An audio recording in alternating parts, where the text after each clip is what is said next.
الحمد لله وحده والصلاة والسلام على من لا نبي بعده ونشهد أن لا إله إلا الله وحده لا شريك له إلها واحدا أحدا صمدا لم يتخذ صاحبة ولا ولدا ولم يكن له كفوا أحد ونشهد أن سيدنا ونبينا ومولانا محمد عبده ورسوله صلوات الله وسلامه على سيدنا محمد وعلى آله وأصحابه وأزواجه وأتباعه أجمعين وبارك وسلم تسلیما کثیرا کثیرا اما بعد۔ آج کی ہماری تراویح ہاف 3 سے شروع ہو کر 4 پارہ کے 3/4 تک ہوئی ہے۔ اس آج کی تراویح کے جو ضروری مضامین ہیں وہ یہ ہے، اس سورۃ مبارکہ میں غزوہ بدر اور غزوہ احد دونوں کا ذکر آیا ہے۔ وَلَقَدْ نَصَرَكُمُ اللَّهُ بِبَدْرٍ وَأَنْتُمْ أَذِلَّةٌ فَاتَّقُوا اللَّهَ لَعَلَّكُمْ تَشْكُرُونَ۔ غزوہ بدر میں مسلمانوں کی تعداد صرف 313 تھی، جن کے پاس قاعدے کے کچھ ہتھیار تک نہ تھے، جبکہ مقابل میں جو کفار تھے ان کی تعداد ہزاروں میں تھی اور وہ پوری طرح مسلح ہو کر آئے تھے۔ مسلمانوں کی مدد اللہ تعالیٰ نے فرشتوں سے فرمائی۔ اِذْ تَقُولُ لِلْمُؤْمِنِينَ لَنْ يَكْفِيَكُمْ أَنْ يُمِدَّكُمْ رَبُّكُمْ ب5,000 مِنَ الْمَلَائِكَةِ مُسَوِّمِينَ۔ 5,000 فرشتے اللہ تعالیٰ نے آسمان سے نازل فرمائے اور اللہ کی نصرت شامل حال ہوئی، اور غزوہ بدر کے اندر مسلمانوں کو کھلی ہوئی فتح نصیب ہوئی۔ کفار کے تقریباً 70 آدمی مارے گئے، 70 آدمی قیدی ہوئے، اور رب ذوالجلال نے اس موقع کے اوپر اس غزوے کو حق اور باطل کے درمیان میں بالکل فرق کرنے والا بنا دیا۔ اس لیے تو یوم الفرقان کہا جاتا ہے غزوہ بدر کے دن کو، کہ حق حق ہو گیا اور باطل باطل ہو کر اس کا شکست ریز ہو گیا اس جنگ میں۔ اس کے بعد نمبر 2 کے اوپر غزوہ احد ہوا ہے، اور یہ غزوہ احد اسی غزوہ بدر کا نتیجہ تھا۔ غزوہ بدر کے اندر چونکہ کفار کو زبردست شکست ہوئی تھی، یہاں سے جانے کے بعد ان کے دلوں کے اندر انتقام کی آگ بھڑک رہی تھی اور بدلہ لینے کا جذبہ ان میں جوش مار رہا تھا، چنانچہ اس کے بعد ہی یہ غزوہ احد پیش آیا ہے۔ غزوہ احد کے اندر بھی شروع کے اندر مسلمانوں ہی کو فتح نصیب ہوئی اور کفار میدان جنگ چھوڑ کر بھاگ گئے، لیکن ذرا سی مسلمانوں سے غفلت ہوئی، اور نبی کریم صلی اللہ تعالی وسلم نے ایک جگہ پر جو 50 آدمیوں کو مقرر کیا تھا اور ان سے فرمایا تھا کہ تم یہیں ٹھہرنا، مگر جب کفار وہاں سے نکلنے لگے، بھاگنے لگے، تو خود ان کے اندر 2 جماعتیں ہو گئی۔ بعض لوگوں کا یہ خیال ہوا کہ اب تو جنگ ختم ہو چکی ہے، لہذا اب ہم کو یہاں ٹھہرنے کا کوئی مقصد نہیں، جبکہ ان کے امیر جو تھے وہ کہہ رہے تھے کہ نہیں، جب تک ہم کو حضور پاک صلی اللہ علیہ وسلم واپس آنے کا ہم کو حکم نہ دے اس وقت تک ہم یہیں رہیں گے۔ لیکن دوسرے حضرات یہ کہنے لگے بھئی جنگ جاری ہو اس زمانے میں، اس وقت کے یہ حالات اور یہ حکم تھا، اب تو جنگ ختم ہو گئی ہے۔ چنانچہ اکثریت نیچے آ گئی اور چند آدمی اوپر، چند صحابہ اوپر باقی رہ گئے۔ حضرت خالد بن ولید ابھی تک جو مسلمان نہیں ہوئے تھے اور کفار کے لشکر میں تھے، جاتے جاتے انہوں نے دیکھا کہ جس درے کے اوپر، جس پہاڑی کے اوپر اللہ کے حبیب صلی اللہ علیہ وسلم نے مسلمانوں کو مقرر فرمایا تھا، وہ پہاڑی خالی ہو چکی ہے۔ تو انہوں نے اپنے ساتھیوں کو جمع کیا اور پیچھے سے آ کر اچانک حملہ کر دیا۔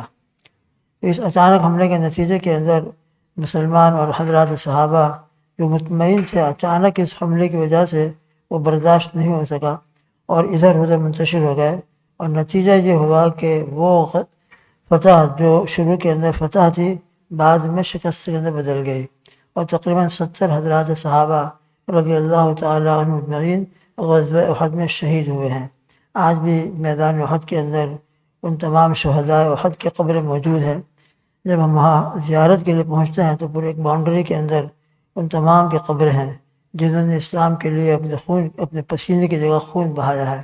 اللہ ان کے اوپر کروڑ رحمت نازل فرمائے، اور رب ذوالجلال ان کی قربانیوں کے صدقے میں اسلام کو تر و تازہ رکھے، اور اسلام کے لیے ہمیں بھی ہر قربانی کے لیے قبول فرما لے۔ پھر اس کے بعد حضرت عیسیٰ علیہ السلام کی والدہ حضرت مریم علیہ السلام کا ذکر ہے رضی اللہ تعالیٰ عنہ۔ اللہ تعالیٰ ان کو بے موسم پھل عنایت فرماتے تھے، بغیر موسم کے گریپس، حالانکہ موسم نہیں ہے، انگور آ رہا ہے۔ حضرت زکریہ علیہ السلام جو ان کے متولی تھے اور ان کے نگراں تھے، ان کے پاس پہنچتے تھے اور دیکھتے تھے کہ یہاں تو ابھی کوئی سیزن نہیں ہے، ان پھلوں کی یہ پھل کہاں سے آیا؟ تو وہ کہتے تھے کہ میرے رب نے بھیجا ہے۔ اس موقع کو حضرت زکریہ علیہ السلام نے دعا فرمائی، ہنالک دعا زکریا ربہ قال رب هب لي من لدنك ذرية طيبة إنك سميع الدعاء فنادته الملائكة وهو قائم يصلي في المحراب۔ یہ اللہ تعالیٰ کی کھلی ہوئی ان کے ساتھ مدد تھی کہ جو اللہ رب العزت نے ان کو حضرت مریم علیہ السلام کو وہاں نصیب فرمائی، یہ ان کا کھلی ہوئی کرامت تھی۔ قال یا مریم كلما دخل عليها زكريا المحراب وجد عندها رزقا قال یا مریم انى لك هذا۔ جب ان کے محراب میں یعنی ان کی عبادت کی جگہ میں تشریف لے جاتے تھے تو وہاں پھل اور فروٹ جو بے موسم ہوتے تھے پاتے تھے۔ قال یا مریم انى لك هذا، پوچھا کہ یہ مریم کہاں سے آتا ہے؟ قالت هو من عند اللہ، جس سے معلوم ہوا کہ اللہ تعالیٰ جو چاہیں کر سکتا ہے، بغیر موسم کے پھل دے سکتا ہے۔ یہی بات دیکھ کر حضرت زکریا علیہ السلام جو بالکل بڑھاپے کو پہنچ چکے تھے، ان کی اہلیہ محترمہ بانجھ اور بالکل ضعیفہ تھی، انہوں نے اللہ سے دعا کی کہ رب آپ بغیر موسم کے پھل دینے پر قادر ہیں، تو بغیر زمانے کے اور بغیر عمر کے اولاد دینے پر بھی قادر ہیں۔ چنانچہ ہنالک دعا زکریا ربہ قال رب هب لي من لدنك ذرية طیبہ۔ اس وقت حضرت زکریا علیہ السلام نے اللہ سے دعا فرمائی کہ اللہ آپ بڑے قدرت والے ہیں، میری اس وقت عمر نہیں ہے اور نہ میری بیوی کے اندر صلاحیت ہے، لیکن آپ قادر مطلق ہیں، آپ اولاد دینا چاہیں تو اس وقت بھی دے سکتے ہیں۔ چنانچہ حضرت زکریا علیہ السلام کو اللہ تعالیٰ نے بشارت دی، فنادته الملائکۃ وهو قائم یصلی فی المحراب ان اللہ یبشرک بیحییٰ مصدقا بکلمۃ من اللہ وسیدا وحصورا ونبیا من الصالحین۔ حضرت یحییٰ علیہ السلام کے پیدا ہونے کی بشارت دی، اللہ کی قدرت۔ پھر اس کے بعد حضرت مریم علیہ السلام کے بیٹے حضرت عیسیٰ علیہ السلام کا تذکرہ ہے کہ جو بغیر باپ کے پیدا ہوئے، اور جس کی تصدیق خود حضرت عیسیٰ علیہ السلام نے گہوارے کے اندر دی تھی، جبکہ ان کے اوپر ان کی قوم نے تہمت لگائی کہ یہ کیا مریم، آپ کے باپ دادو ایسے نہیں تھے۔ قالت یا اخت ہارون ما کان ابوک امرأ سوء وما کانت امک بغیہ فاشارت الیہ قالوا کیف نکلم من کان فی المہد صبیا۔ سورہ مریم 16 پارے کے اندر پورا تذکرہ ہے۔ حضرت عیسیٰ علیہ السلام کو اللہ نے گہوارے کے اندر گویائی عطا فرمائی اور انہوں نے شہادت دی کہ مجھ کو اللہ نے بغیر باپ انی عبداللہ آتانی الکتاب وجعلنی نبیا وجعلنی مبارکا، پوری طرح حضرت مریم علیہ السلام کے پاک دامن ہونے کو بیان فرمایا۔ اسی طرح آگے یہودیوں کی طرح عیسائی بھی اسلام کی دعوت کے سخت مخالف تھے، چنانچہ حضور پاک صلی اللہ تعالیٰ علیہ وسلم اور عیسائیوں کے درمیان میں مباہلہ ہوا زبردست سے، جس کا تذکرہ ان آیتوں کے اندر ہے۔ فمن حاجک فیہ من بعد ما جاءک من العلم فقل تعالوا ندعو ابناءنا وابناءکم ونساءنا ونساءکم وانفسنا وانفسکم ثم نبتہل فنجعل لعنۃ اللہ علی الکاذبین۔ ہم دونوں جمع ہو جائیں، میں اپنے خاندان والوں کو لے کر آ جاؤں، تم لوگ جمع ہو جاؤ، پھر اللہ سے ہم دعا کریں کہ جو جھوٹے ہوں اللہ ان کو ہلاک و برباد کر دے۔ چنانچہ نبی کریم صلی اللہ علیہ وسلم بالکل تیار ہو کر تشریف لے آئے، حضرت فاطمہ رضی اللہ تعالیٰ عنہ، حضرت حسن حسین رضی اللہ تعالیٰ عنہما، ان دونوں کو لے کر، مگر مقابل میں جو عیسائی آئے تھے وہ آئے نہیں۔ ان کے بڑوں نے کہا کہ تم جاؤ گے تو ہلاک ہو جاؤ گے، تم جانتے ہو حقیقت کیا ہے، اگر تم گئے مقابلے میں تو یاد رکھنا تمہارا وجود ختم ہو جائے گا۔ چنانچہ وہ آئے نہیں، اور اللہ تبارک و تعالیٰ نے جو انہوں نے بات پیش کی تھی پورے سورہ آل عمران کے اندر 2-3 رکوع کے اندر اسی کا تذکرہ ہے۔ تو بہرحال مباہلے کے اندر ہمت نہ کر سکے اور اللہ تعالیٰ کی جھوٹے قسم کھانے کی، اس کے بعد اللہ تعالیٰ نے مال و دولت کے لیے فرمایا ہے کہ یہ مال و دولت انسانوں کے لیے، بندوں کے لیے آزمائش ہے، اور بخل سے منع فرمایا ہے۔ لا تحسبن الذین یبخلون بما آتاهم اللہ من فضلہ وهو خیر لهم بل هو شر لهم۔ لہٰذا مال کی پوری زکوٰۃ دی جائے، مال کا پورا حساب کر کے زکوٰۃ دے دینا، یہ مال کو پاک کرنے کا ذریعہ بنتا ہے۔ اللہ تعالیٰ کہیں سنی باتوں پر ہم سب کو قرآن کی ہدایت اور عمل کی توفیق عطا فرمائے، اور قرآن نے جو ہم کو ہدایت دی ہے کہ مال کی زکوٰۃ پورا ادا کی جائے، اللہ تعالیٰ ہم کو خوش دلی کے ساتھ کچھ زیادہ ہی ادا ہو جائے، یہ ہمارے لیے زیادہ بہتر ہے۔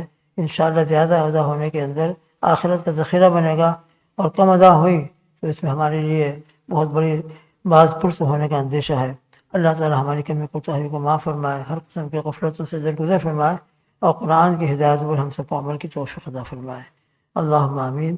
سبحان اللہ بحمدہ سبحانک اللہم بحمدک ونشہد ان لا الہ الا انت نستغفرک ونتوب الیک. وصلی اللہ تعالی علی خیر خلقہ محمد وآلہ وأصحابہ وأزواجہ اجمعین. سبحان ربک رب العزة عما یصفون وسلام علی المرسلین والحمد للہ رب العالمین برحمتک یا ارحم الراحمین.